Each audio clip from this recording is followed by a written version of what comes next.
ஓசியில தானே கிடைக்கும். காஸ்ட்லியா வேடுறா. உன்னை வெளுத்திருக்கு பாத்தியாடா சொல்லிட்டாங்க, எடுத்துக்கோங்க மாமா.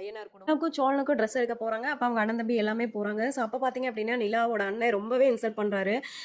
ஸோ சோழனை பார்த்தீங்க அப்படின்னா இந்த சைடு அவங்க அப்பா ட்ரெஸ் எடுக்க கூட்டிட்டு போறாரு. ஸோ அங்கே அவர் இன்சல்ட் பண்ற மாதிரி பேசுறாரு. ஸோ இந்த சைடு வந்து பார்த்தீங்கன்னா பல்லவனை வந்து நிலாவோட அண்ணன் வந்து ஓசில தானே வாங்கி தரோம் ட்ரெஸ்ஸு, காசை பற்றியெல்லாம் கவலைப்படாத எடுத்துக்கோ அப்படின்ற மாதிரி சொல்றாங்க. ஸோ இதெல்லாம் பார்த்துட்டு சேரனுக்கு பயங்கரமாக கோவம் வருது, பாண்டிக்கும் பயங்கரமாக கோவம் வருது. சரி இதெல்லாம் வந்து சோழனுக்கு தெரிய வேணாம் அப்படின்னு தான் நினைக்கிறாங்க.